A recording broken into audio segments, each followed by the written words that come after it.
amazing week. This has been 6 months, combining 3 different speakers from Webb Street, from Ghazni Street, and from Calvin Parade. And it's been a great success. Thank you all for coming. I just want to give you the plan for tonight. Basically, I just want to give a little summary, going around the room if anybody wants to share some of their highlights from the season for about 10 minutes.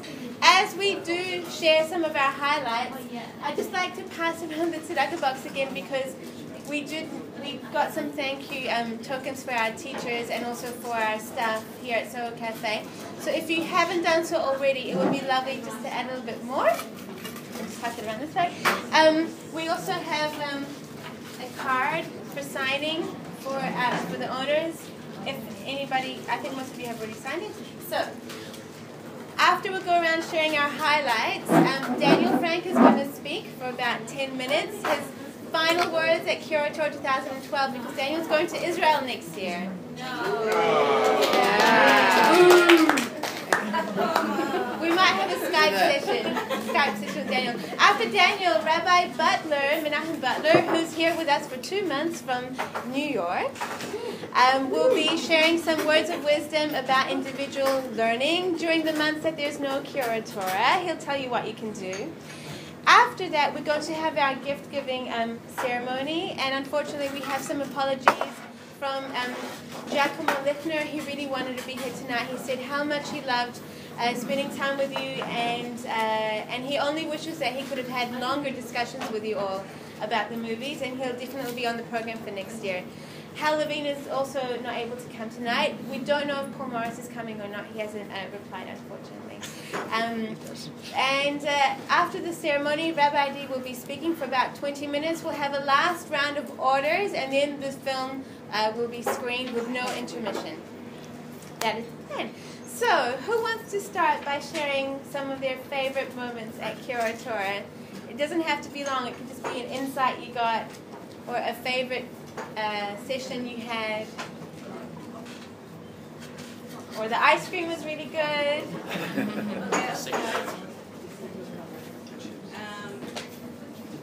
I really loved coming.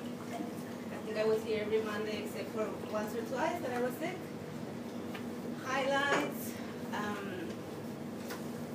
I love the movies because that's always what comes out of the movies. Loved meditation. I got a poem out of one of the meditation. I don't think I can remember it properly, but I think it was something like in front of Hashem, breathe and become the Alma who loves Him. Something like that. It was a poem that you wrote based on the meditation. Very nice. Rabbi Adi's ethics discussions, very thought-provoking and controversial stuff. But I got something out of everything, so thank you. Thanks, Mel. I don't know. It's been a pleasure. Yuri, it's your turn. I'm not your mum, and I'd say the same thing. I really enjoyed Rabbi Adi's ethical discussion. That's really made me think. That was much appreciated. Awesome. I like amazing accomplishment. We could all come here and learn so much in this cozy little place. And what stands out for me is Daniel's Shema meditation and the discussion on that. I really love that. I kept that with me and continue to share that teaching. Always say I think it's very hard for me to focus on one or two specific lectures or teachers or teachings. It was all just so fantastic. And here we are in the most remote, there are more remote places, but it feels like sometimes so remote, and yet we came together for 6 months every Monday. And I think that was in itself the fantastic thing that you have made happen, Michelle. And I think that this is truthfully, when I saw the program, I said, oh, every week. And I come from the heart. But it just went so quickly, and I just was so sorry when I missed some. And I missed far too much, and I really think, Michelle and Benoit, you've made a tremendous difference this last 6 months with the community.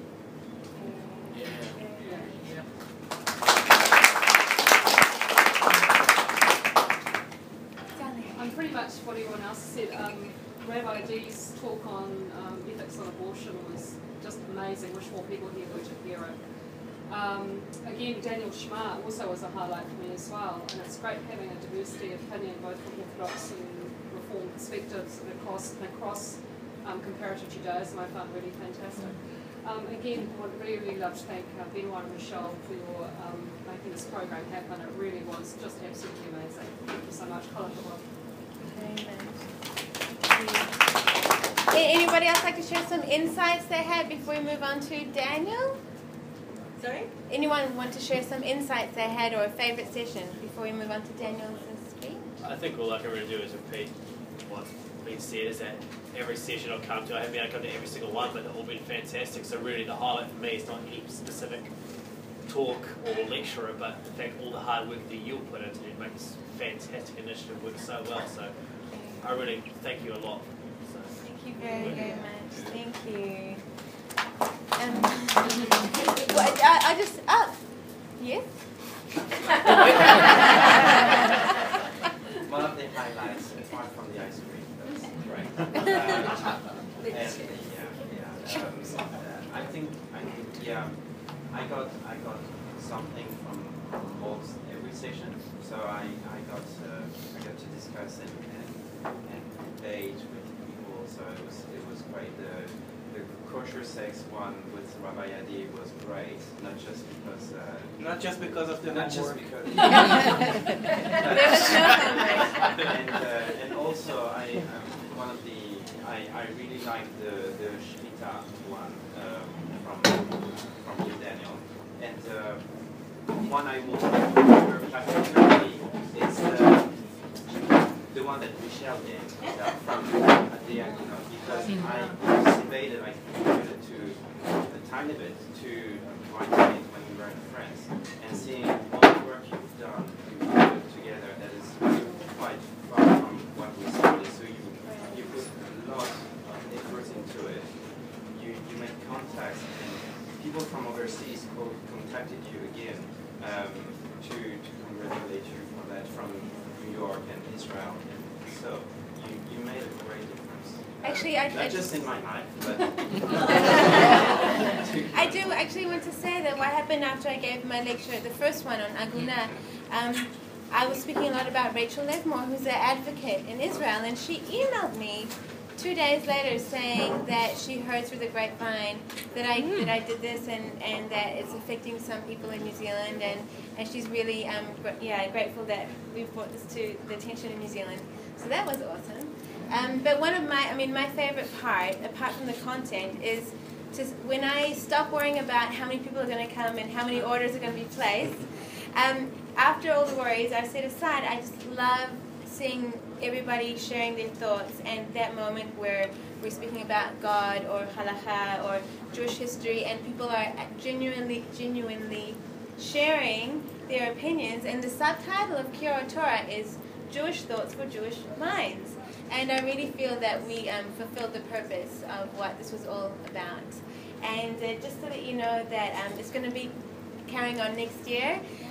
Not quite sure where, but it'll definitely be happening. And we have awesome ideas, including a book club that will be run through Ora Torah with set texts that we'll let you know in advance. So just some ideas for next year.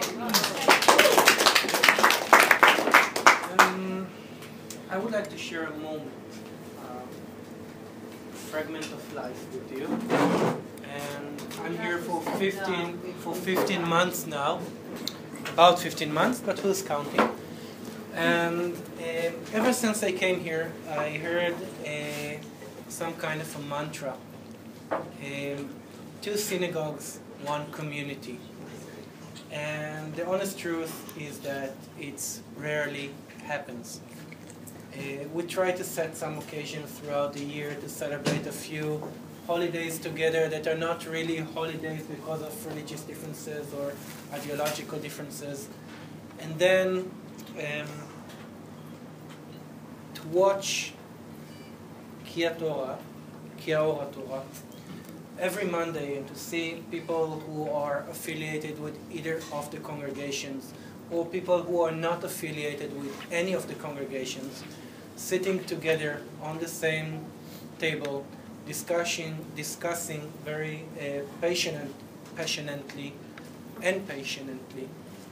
or not the same topics. For me, Michelle, you made it happen, and I think that's the one thing that I cherish from Ora Torah. And I think that next year, in the next session of Ora Torah, we should find a way how Temple Sinai and Web Street congregation can support you, and not how you can support the congregations. So I think that you managed to do something great here, and you shall go.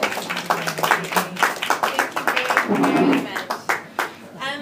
Thank you. Without further ado, I think I'm going to call on our first speaker of the evening. And thank you everyone for sharing. Daniel Frank. And after Daniel will be Rabbi Butler.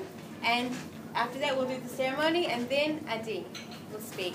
And then no. And then last orders, including ice cream, whatever you want, and then the movie.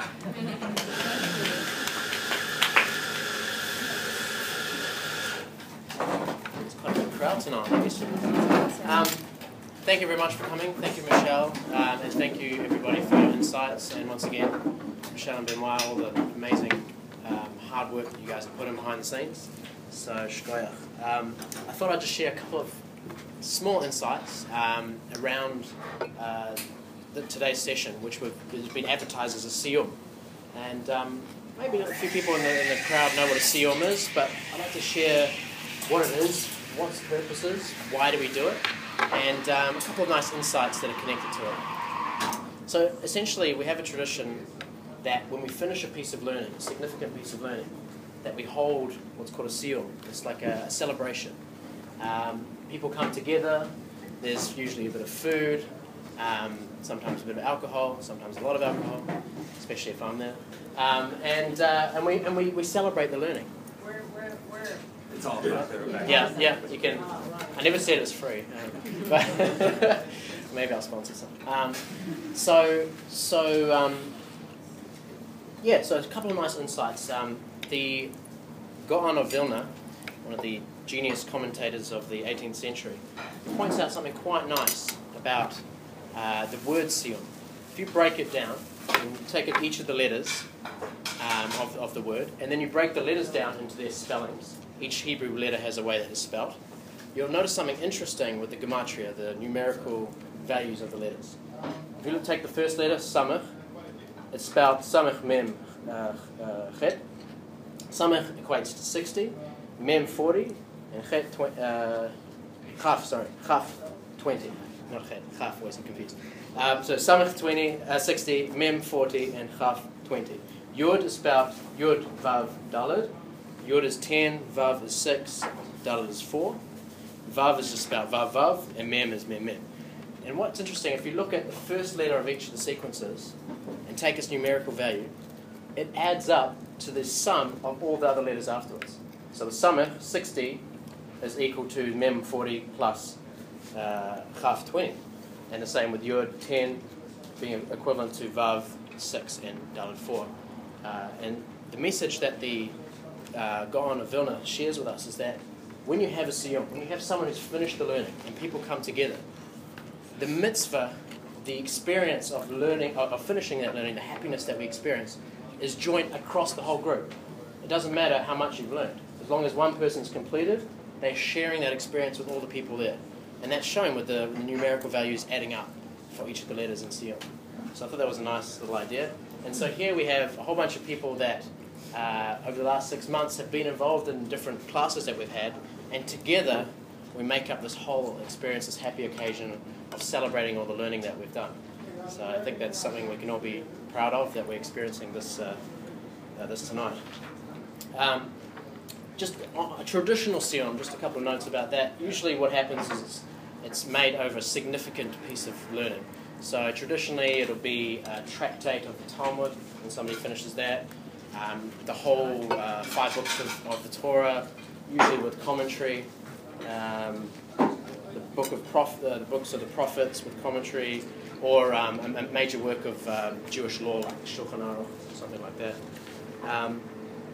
The order of the Siyum, you come in, you wash your hands, you say Netilat Yadayim, then you say Hamotzi, you eat some bread, start nibbling away. The person who's finished the learning, they actually haven't finished. They've got a paragraph or a few lines left when they come in. And the idea is after people start eating, they actually finish that last piece. They either read it aloud or they learn it with the group to complete the learning together, to close that chapter with the whole entire group. And then it's celebrated with a few l'chaims, like I said. And one extra thing, one very interesting thing, when we finish that learning, usually if it's after a section of Talmud, for example, we read, well, the person who's finished the learning reads what's called a hadran. And it's a series of different pieces of text with different messages, including thanking God for the opportunity to bring this Torah into the world. But a couple of key ones which I'd like to share with you. The first one is the initial part of the prayer. It talks about returning. We shall return to you, and then you say the name of the section that you finished. The whole idea is that just because we're completing... Oh, g'day. Come in. Long time no see. Surprise! And for our next guest, take a second. The concept in the Jewish thought is that even though we're concluding this chapter, we're finishing this section, we've finished the 6 months of Ora Torah, there's a point that we have to make that we're not finished. We're going to start again. We're going to go back. We're going to learn it in more detail. We're going to learn something new. And every time we read through that same text, we're always going to learn something deeper, and something will jump out at us and be like, oh, I didn't see that last time. And so it's a celebration of what we've learned, but also a commitment to continue learning. The second part of the hadran that's said after learning, there's this very strange section. I'll read it to you in English. It says, "May it be your will, Hashem, our God, and the God of our forefathers, that your Torah be our preoccupation in this world, and may it remain with us in the world to come." Okay, that makes sense.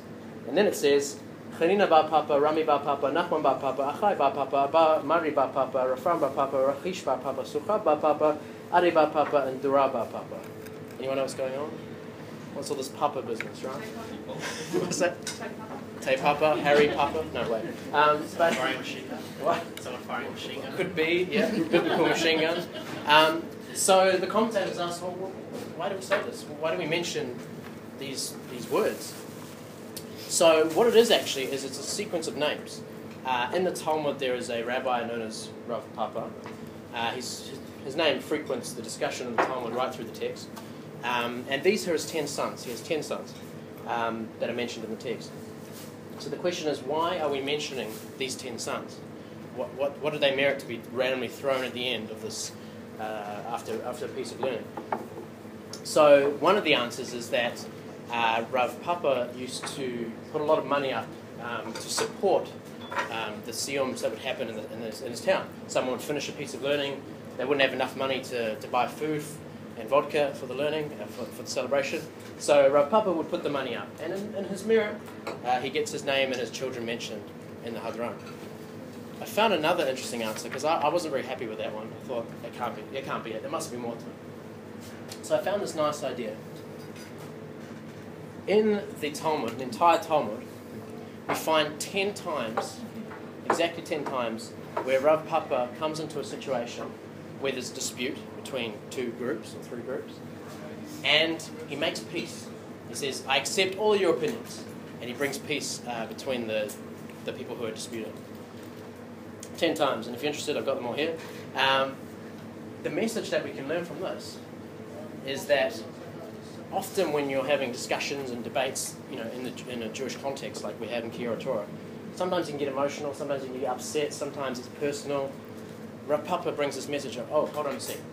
That's not the point. We're not arguing because of pride or because we want to win the argument. We're debating for the sake of learning. this concept of Al Shem Shemayim, for the sake of heaven. And so I think this is why Rav Papa's sons are mentioned here, to remind us, we might have been debating and challenging each other, and we might have got a bit heated, but at the end of the day, we've completed it together, and we're all in it together, and we're all friends, and we should always remember the reason why we're learning, for the sake of heaven, for the sake of our expanding all of our knowledge, and to be inspired as a group. So I thought that was quite a nice idea. One other quick thing that I'd like to share with you. It's from Pirkei Avot, chapter 1, Mishnah 6. And I'll just read you the English. Yeshua ben Prachia and Natai Ha'abeli received teaching from them, meaning the generations before.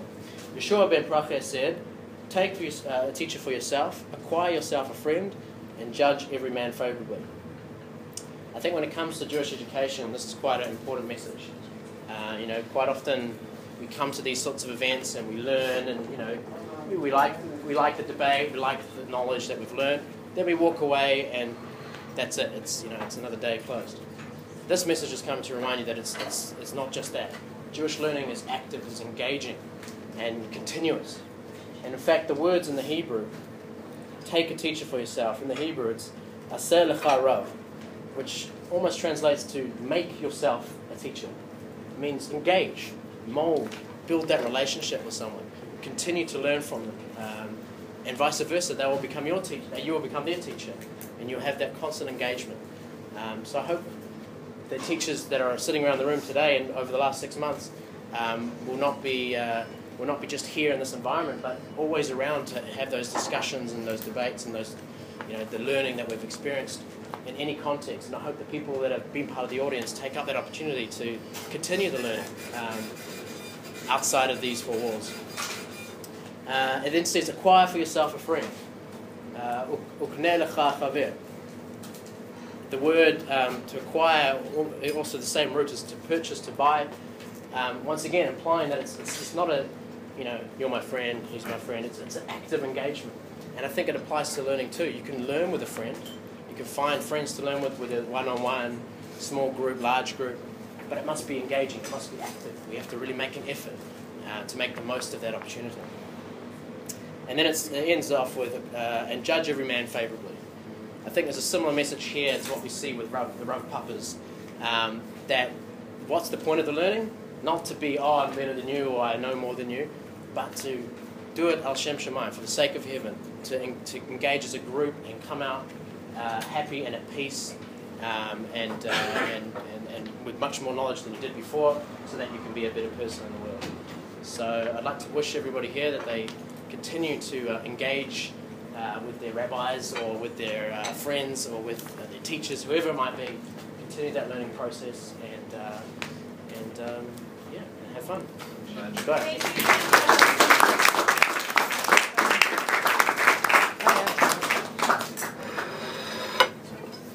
Thank you, Daniel.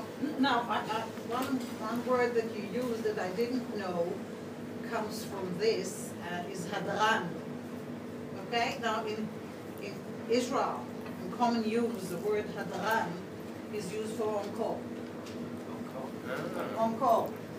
Again, That makes sense. So, you sit in a performance and the person, the performer goes out and you want on-call. Hadran, on-call. We want it again. We can have it again next year.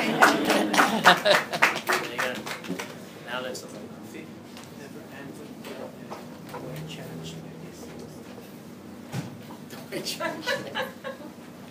Thank you very much, Rabbi D, Michelle, Benoit, everyone here, some who I've met over the past few days. Now I'm from New York.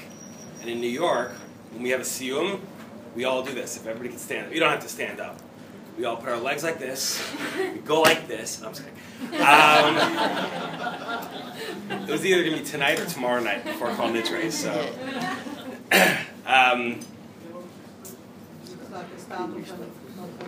Yeah, that's right. Yeah, that's what I was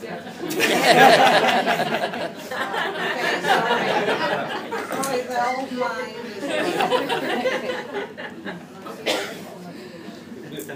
I'd like to tell two stories, building off what Daniel just said and taught about the Hadran, the encore. Now, I'm from New York. When I hear encore, I don't think the opera. I think Jay-Z, who has a song, Encore, We Want More. That's the way it's just, anyways. A different generation. But I'd like to tell two stories. The first story, whether it happened or didn't, nobody really knows, but this is within the shtetl, Eastern European Ashkenazic tradition. This is one of those stories that one could even say parents put their children to sleep at night with this story. It took place about 250 years ago in a town, we don't really know the name, and it was the night before Yom Kippur, which is tonight. And took place in a bar, very similar to here. And in the bar, one of the local Cossacks, the non-Jewish, non-Jews, who did non-Jewish things, which were nice, one of them came in and said, "Hey, we just got ourselves a Jewish kid. He's walking home from school, and it was so funny. We picked him up, and we're riding around him and throwing stones at him. And he's, he's back in the barn now, and we're all gonna pick up some beers, and we're gonna hang out tonight and really, throw rocks and spit at the Jew." And there's a little old man who's sitting at the bar, and he says, "I'm sorry, I can't let that happen." Little old Jewish man. And he goes up to one of these, and now it's about 2, 3 o'clock in the morning, and he goes up to this Mr. Nice Cossack, whose probably name was Sergei, and was really tall and, could play rugby very well, and he says to him, "Can I trade myself for that little child?" And the man says, "No, crazy old man, we don't want you. We want the little child, the little Jew, not the guy who can't, you're of no use to us. You're an old man." And he said, "We're in a bar. Let's sit down at the bar, and let's go shot for shot. I'll take one shot, you take one shot. And let's see who lasts longer." So the guy says, "This is going to be fun. The guy will be out in a minute." And all the Cossacks gather around. And all of a sudden they sit down. Bartender says, "I'm going to make a lot of money tonight." Puts it down. Each take a shot. Jew puts it down. Says, "Give me another one." And another. And another. 5, 10, 15 shots. The body mass. They don't know how he's doing this. And at a certain point, the Cossack says, "You know what? Man, this was tons of fun tonight. We don't need to go back to the barn. We're all tired. Just let the kid go free." It's about 7 o'clock in the morning then. Maybe it's 10 o'clock in the morning. And on Erev Yom Kippur, there are many things that people usually do before Yom Kippur. Some men go to the mikveh before Yom Kippur. There's usually a festive meal, which is more out of necessity that if one is fasting, they should fill their system up with some food. And during the day before Yom Kippur, people are really busy. However, just as the day is ending, people put on their holiday clothes, and they enter the shul peacefully. They sit down, they reflect on the end of the time from Rosh Hashanah to Yom Kippur, and how they're going to be sitting for the next day in synagogue. Everybody in town was sitting, quiet, they're nervous, they're scared because Yom Kippur is about to start. 25 hours of synagogue. And all of a sudden, as we all know what happens at the beginning of Yom Kippur, the Torahs come out, and all of a sudden the members of the congregation walk up and start taking the Torahs.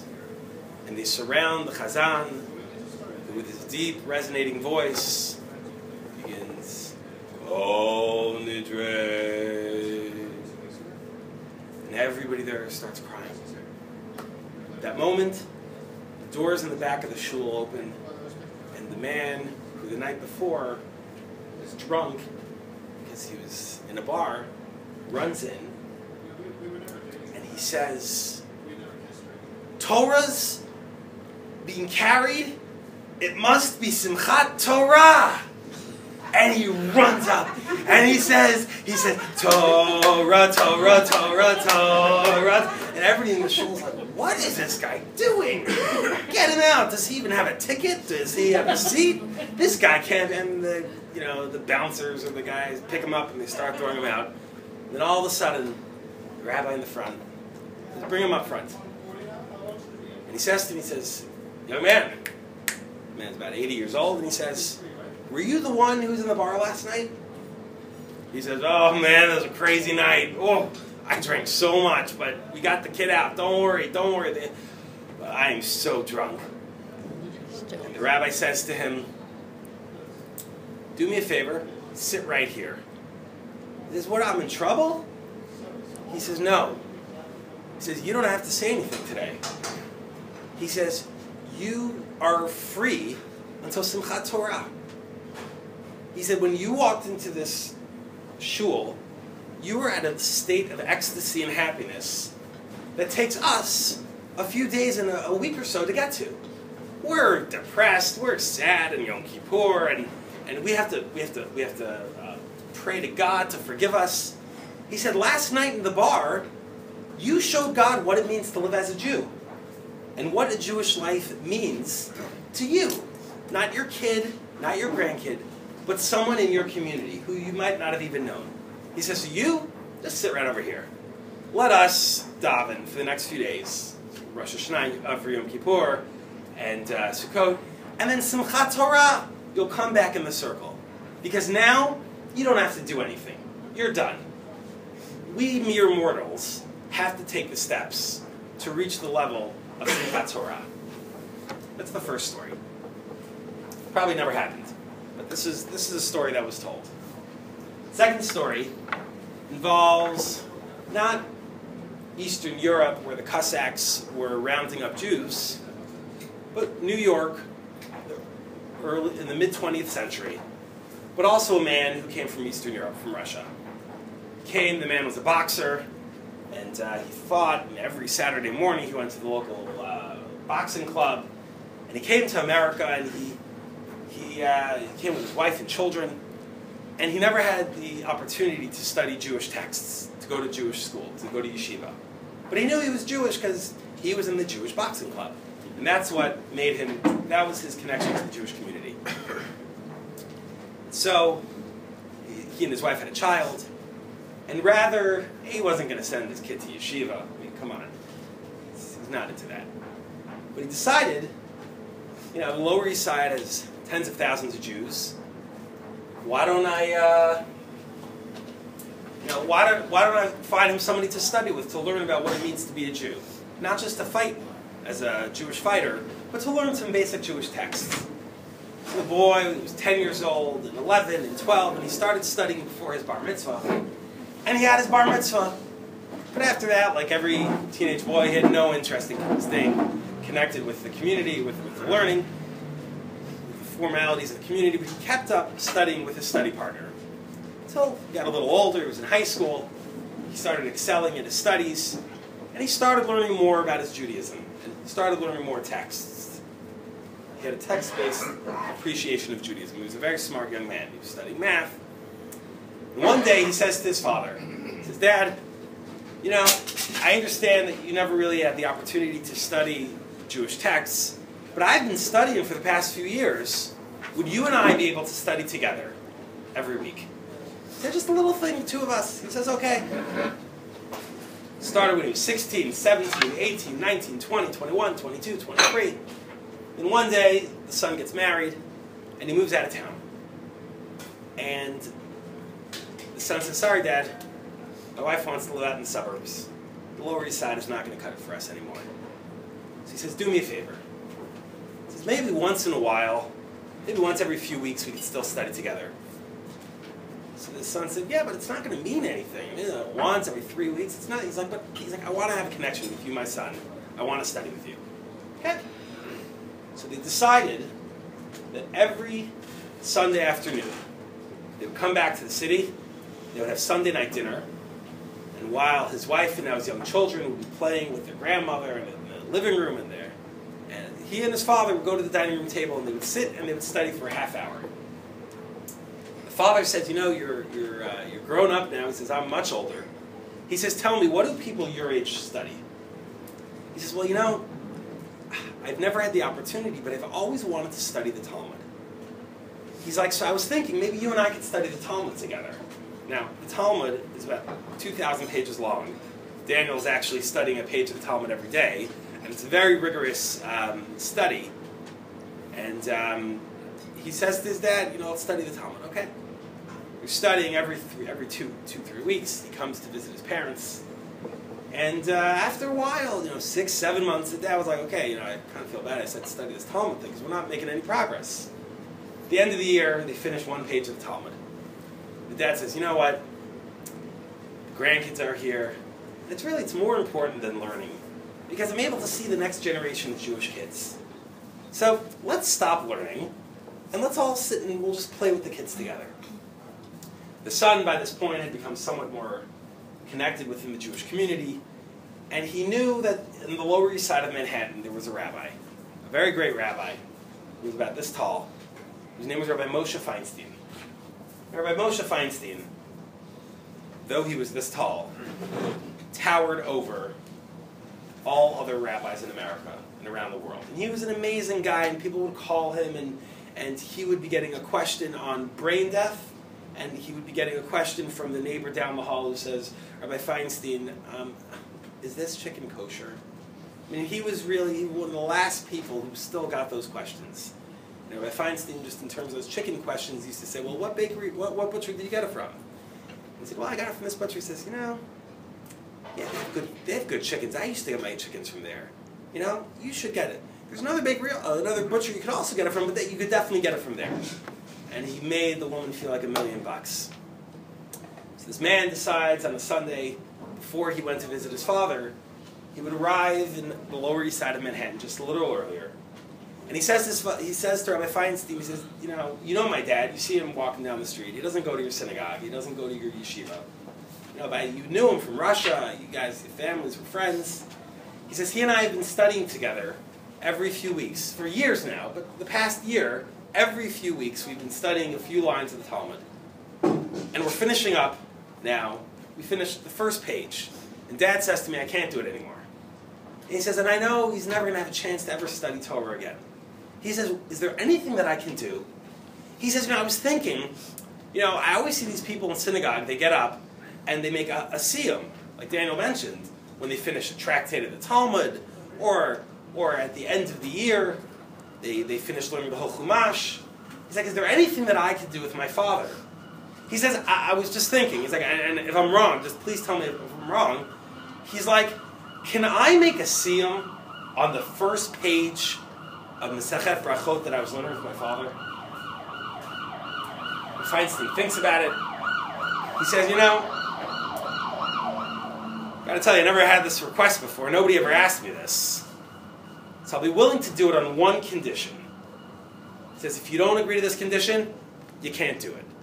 He says, but if you agree to this one condition, you absolutely can make the Siyum. So the son's like freaking out. He's like, I don't know, what do I have to do? Learn another 2,000 pages? What's this condition? He says, I want to be there. He says, I want to be in the room when your father finishes that first page. Rabbi Feinstein says to him, it's not so important what a person learns, but it's that a person learns and then comes to a conclusion, and then in that conclusion, they'll have the strength to then start the second page. Whether it's going to be the second page of the Talmud, or whether he's going to go back to reciting Psalms, or to learning the Chumash. In a sense, tomorrow night is Yom Kippur. As I started the first story, Yom Kippur and Simchat Torah are the same exact holiday. Just we lack the ability to appreciate the true spiritual ecstasy that one reaches when they get to Simchat Torah. So we got to spend a day in the synagogue. A lot of that, and sometimes there's that, so the other side doesn't hurt. And we recite all these words that we don't really know what they mean. And these sins that we don't even think we do, then we start feeling bad that we don't do those sins, because maybe we should do those sins so that next year, and you're driving yourself crazy the whole day. But then after Yom Kippur, we finish the Rosh Hashanah and Yom Kippur in the synagogue. At that point, God says, okay, you apologized, you did all these prayers in synagogue. But let's see if you could really do it out in the world. So we go to Sukkot. We leave the structure of the house. We leave the synagogue. In fact, on Sukkot, there's really nothing, aside from, praying. We have to do all the time, whatever. But the Sukkah is where everything takes place. In some Hasidic communities, they sleep in the Sukkah. Meaning everything is outside. This is our new home. And then only after we've shown God that we can be, to paraphrase Achad Ha'am, not only a Jew in the home, but a Jew in the street. Or is it a Jew in the street, a Jew in the home? Basically, a Jew outside and a Jew inside. That after we've said we can do it in the synagogue and we can do it in the street, then God says, now you can take the Torahs. When you hold the Torahs, hold it close to you, snuggle with the Torah, hold the Torah like this, show everybody, V'zot HaTorah, this is the Torah, and dance around with the Torah. And at the end, on Simchat Torah in the morning, we end off by reading V'zot HaBracha, the final passages in the Torah. And the first thing that we do after we finish the last thing is we go back to Bereshit. We start at the beginning, and we start in the beginning. And Bereshit, in the beginning. And then we go another year. Just to end with one final idea for us to think about. And this was something that we discussed in synagogue on the first night of Rosh Hashanah, that on Friday night there's a tradition in the Jewish communities for us to bless our children. That our children should be like Jacob's grandchildren, Menashe and Ephraim, the children who did not grow up living in a Beit Midrash. They did not grow up, they didn't even know they were Jewish until their grandfather shows up with all their aunts and uncles. And only then, when the 12 tribes showed up, did the Menashe and Ephraim realize they were Jewish. But it was at that moment that when Jacob is blessing his children and his grandchildren, he's not saying be like Reuben or be like Judah. He's not saying like be like them.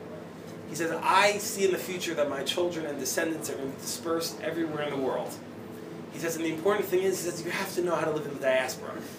He says, it's no chiddush, it's no innovation to sit and study in a Torah Beit Midrash all day. He says, I want to see you like Menashe and Ephraim. So Jacob blesses his grandchildren, and our blessing that we offer our children is that every generation, our children, should be like Menashe and Ephraim. Children all around the world. And how appropriate it is that the first thing that we do on Simchat Torah when we study Bereshit, we have all the children come under the Torah canopy. A canopy like a bride and a groom goes over the Torah. Candy is thrown to them. And the children, it's so important for them to see how sweet and beautiful the Torah is. And then we start again. And you know what? During the book of Exodus, Leviticus. That's boring. But yet, we continue to go through, because it doesn't matter what we study, but it's that we're experiencing and studying. And you mentioned this is the 26th. Is this 26? This is number 26. Dana was quoting numerical values, gematria. The gematria of God's name, the Yud Hey and the Vav Hey, is 26. And on Rosh Hashanah, on Yom Kippur, just at the end, right before we say Shema Yisrael, Hashem Elokeinu, Hashem Echad, when everybody's wiped out and they just, with their last strength, they yell Shema Yisrael, Adonai Eloheinu, Adonai Echad. The step we say right before that, Adonai Hu Elohim, Adonai Hu Elohim, Adonai Hu Elohim. The merit of spending 26 the past weeks of everybody coming together and really across a community, not two communities. There might be different synagogues, and there might be some no synagogues, and there might be some, places where people don't necessarily always come in to synagogue. But that this isn't a synagogue. This is a place which has been consecrated with alcohol as a house of Torah study.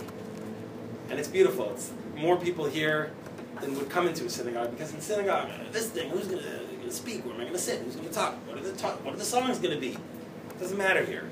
Come as you are. And it's really beautiful for me to be part of this at the end.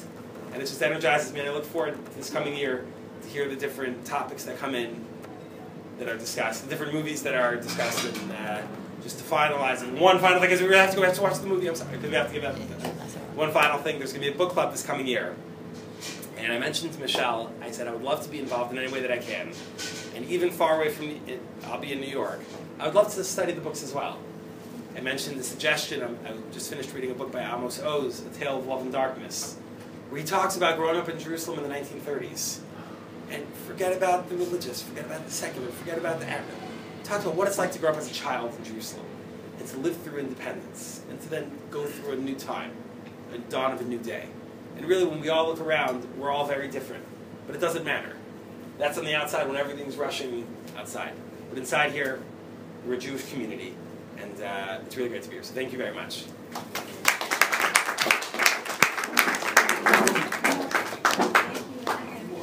Ora, can you please get Sam and Warren out here? Thank you. I did give them a good morning. So we're running a little bit behind, but that's okay. We're going to see a movie in a few minutes, and the name of the movie is John Q. I won't tell you what the movie is about, you'll see it, and I would like to ask you to keep all the questions that we asked.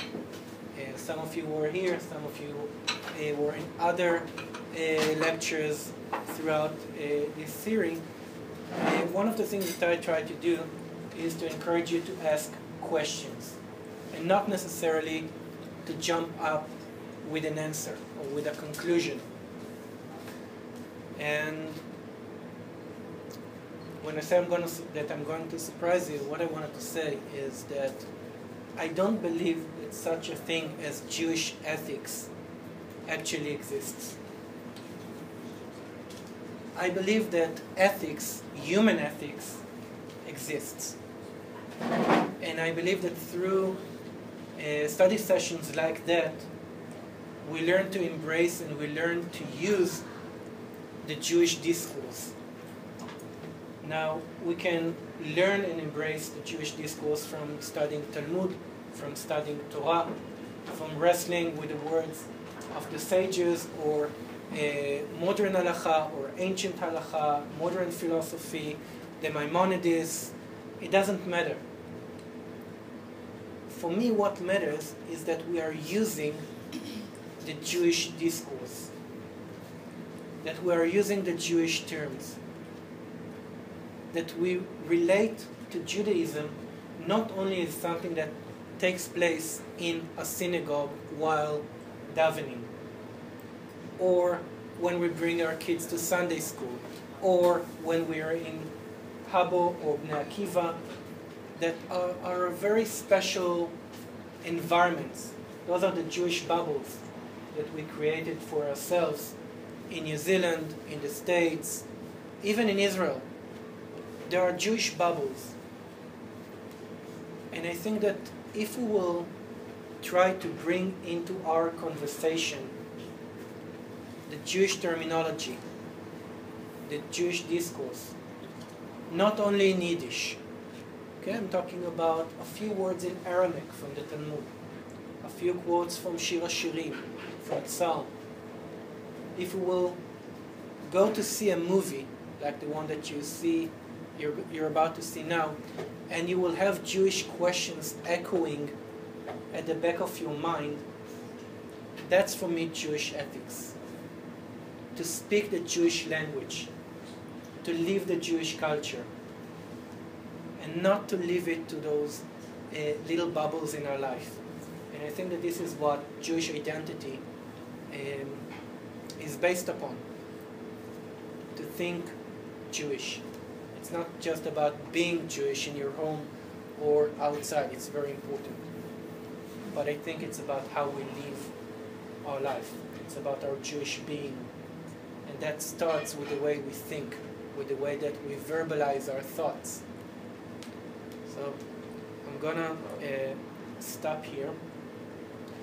We're gonna do a round of orders and then watch the movie.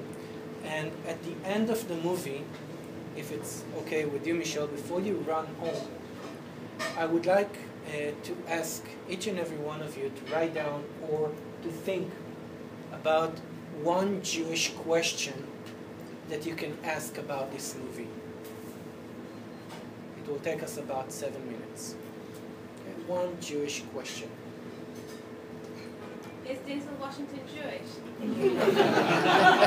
I think that most of the ladies here will answer, unfortunately not. But John Q. You'll see it. You'll see. You'll see. I hold myself not to tell you, but it brings up a lot of questions that we've dealt with, whether if it was the meaning of serenity and tranquility and meditation, how can we reach some serenity in our lives? It will bring out human ethical dilemmas, medical ethical dilemmas, and I think that the value of life is basically what's echoing the most in this movie, and we've talked about it through the Maimonides, and when we're talking about abortions and euthanasia, whose life is it? Mine, the doctors, the society, God's, and all of that will come together and will echo very strongly in this movie. So I don't want to reveal the plot or the script. The theme, you'll see, it's not an easy movie. Get yourself another coffee. You can sit down with Jim Beam. Can I just say something for 30 seconds or less? To everything that Rabbi said, when he was describing, Rob, you're going to time me. When he was describing what is ethics, exactly as he was describing what is ethics, in my mind, replace the word ethics with Torah. That when in Jewish tradition, when we say Dibra Torah, Lashon B'nei Adam, that the wording of the Torah is God used, the Torah is written in ways that we can understand. What that means also is that we have to incorporate our words and what our connections and how we bring in our different experiences into understanding the Torah. So I have to disagree with you. It's not only ethics. It's much broader than that as well. So it's, I'm looking forward to this, and thank you for that. There was a little stage. Sorry, there was a little front,